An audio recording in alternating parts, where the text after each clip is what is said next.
Hi everyone, it's Anthony over at Life Rooms here. I know we're all feeling a little bit vulnerable, a bit isolated at the minute, looking for things to do at home. So what we've done is we've put some cooking videos together for you. So I've done some recipes and things. We're working with fresh and dried ingredients, all things that you can get hold of. Nice, cheap and easy. I want you to get everybody in your household involved. Let's get everybody going. And we're going to do some really good cooking. All the ingredients and recipes and everything and the methods will all be on our website, www.liferooms.org. So get on there, let's get cooking and let's go.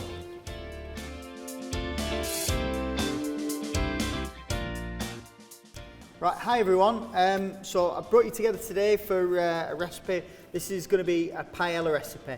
Now it's going to be a little bit different.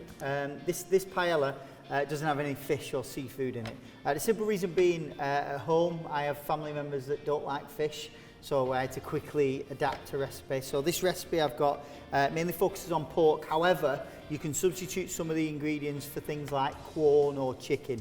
So don't feel, so the pork can be substituted, but I tend to use a pork. So I've used a pork shoulder diced, and I'll go through the rest of the ingredients. So we've got some peppers, some onions, some carrots. We've got some charred marinated peppers as well. We're going to use barley today for the paella. Now, actually, there's other things available. You can actually use rice with this dish as well. You just need to use a little bit less stock.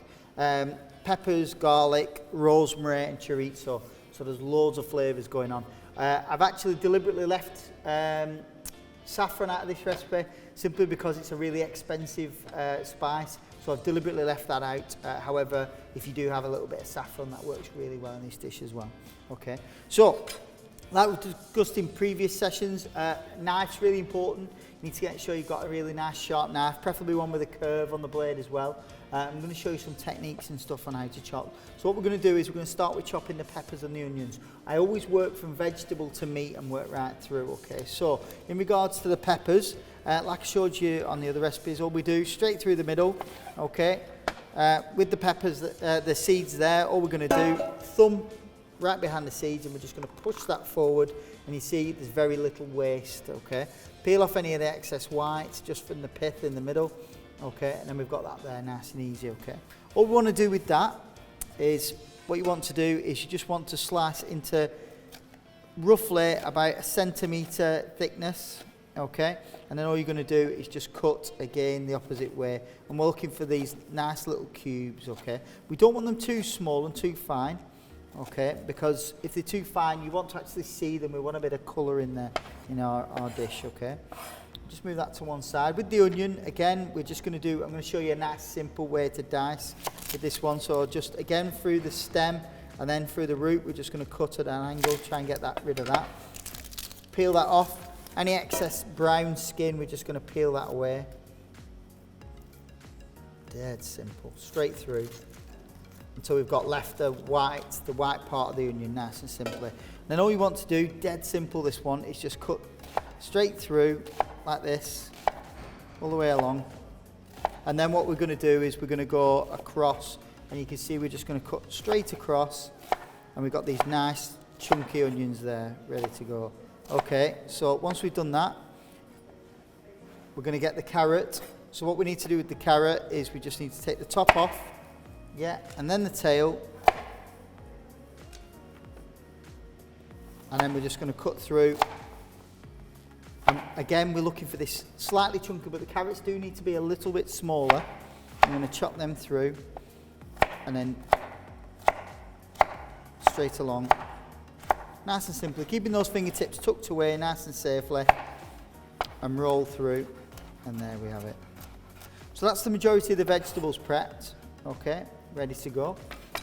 So what we're going to do is I'm going to show you how to crush the garlic again. So just once again, back of the blade onto the garlic clove, give it a little whack.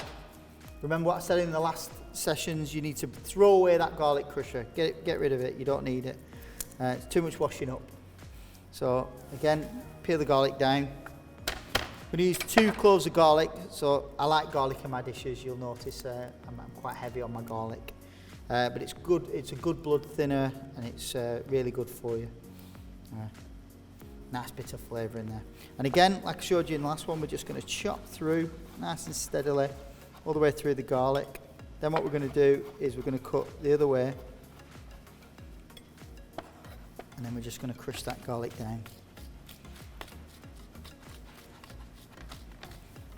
Bring it all back together. You need to chop through again, just a little chop through again.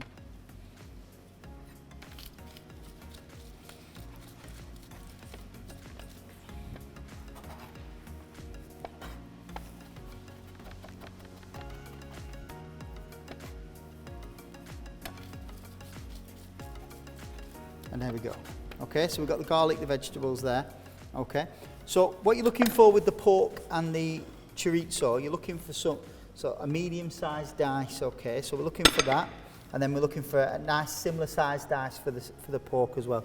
So what we're going to do now is I'm going to start cooking through the process. I'm going to start showing you. So we'll take you across and we'll start moving on to this. Okay.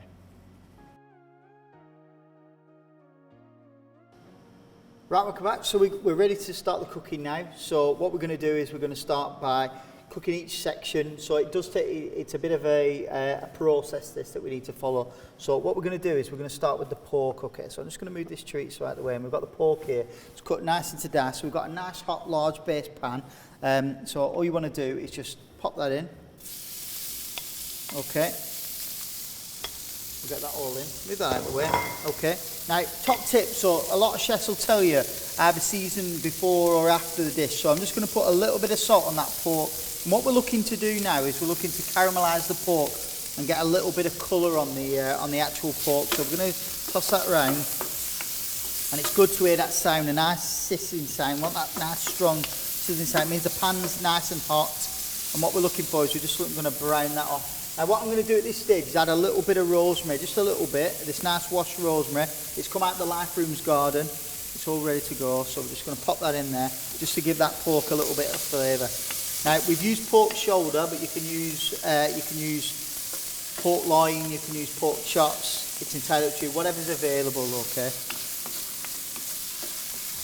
So we're just going to give that a nice caramelisation. Just let that brown. So we want a nice little bit of colour on there. We need to make sure that it's nice and well seasoned. It's not about cooking it all the way through. I can't specify that enough, because this is going to go back into the dish shortly. We just want to start sealing it off and add a little bit of colour. Okay. So the pans that you can use a saucepan, like a large saucepan. It doesn't necessarily have to. I've got a paella pan. But you can use whatever you like. Don't think that you have to be particularly on this one. It doesn't have to be as wide as this one. Okay.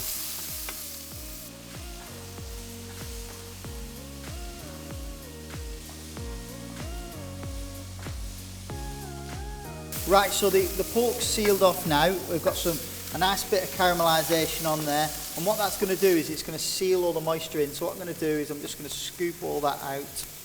All that pork out, because we're moving on to the more exciting part now. I'm just going to move this pan.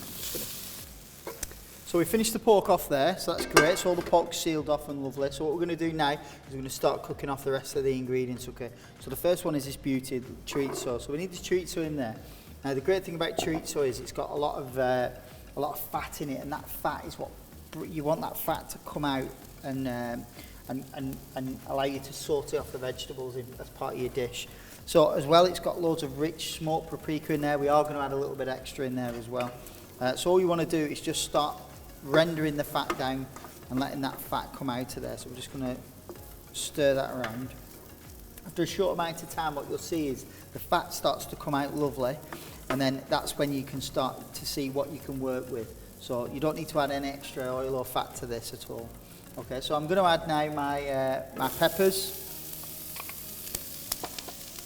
my onions and the garlics in there as well, and then we're going to add our carrots in there as well. Okay, so we've got this nice base of vegetables to start with. Just a top tip, if you're trying to sneak vegetables past children, cut them smaller and make them with a sauce. You can always sneak them past them that way. So we're just going to sweat this down, and what we're looking for is we're looking for the vegetables to start to become almost transparent and limp, and that's what we're looking for. Once we get to that stage there, that's when we can start adding the barley and things like that. Right, so we've got to the point now where the vegetables have started to soften, so the onions become a little bit transparent. We've got some lovely flavours and smells going in. So what we're going to do now is, because I've used pork shoulder, I want to get this pork back in there as soon as possible. So the pork's going to go back in. I'm going to give that a good stir in there as well. So we've kind of got most of our ingredients. So what we're going to do now is we're going to add our pearl barley, or you can use risotto rice, pudding rice, and even normal rice if you don't have any of this lying around. It's a really versatile dish. So we're just going to pour that in. Pour all that rice in, and what we're going to do is we're going to give it a little stir. And what we're doing is we're just trying to combine all the ingredients together. So give it a little stir, and obviously this will start to soften that barley up as well, okay? So we're giving that a nice stir in. Make sure it's nice and stirred together. Giving it a really good stir. Okay, so what we've got next to us here is we've got a little bit of chicken stock, okay? So I'm just going to move that out of my way. Okay, so we've got a nice little pot of chicken stock. So what we're going to do is we're going to add the chicken stock to it, okay? What you want to do with the paella is you want to have roughly about 0.5 centimetres worth of stock above the paella. So you see it's gone silent now. So I'm just going to pour this in. Now what will happen is as this cooks, is this the barley will soak all that lovely chicken stock into it with all the extra flavours in there, and it'll expand. And also what it does is the barley, because of the amount of starch in there, what it'll do, it will add the starch to thicken the sauce that's with it as well. So what we're going to do now is we're going to roughly add about a tablespoon worth of smoked paprika, okay, because what we want is that extra flavour in there as well. Okay, so I'm going to give this a nice stir. Now the top tip for doing a really nice paella is not to stir too much, okay? It's a real habit to want to stir it. You want to keep making sure that it's there. So the best thing to do is to actually leave it be, leave it to settle. Okay, so what we're going to do now is we're going to cover this up with a little bit of tin foil, or if you've got a lid, just pop the lid on top, and we're going to leave this for roughly about 10 to 15 minutes and come and have another look at it there. So just going to pop that on top and we'll leave it there.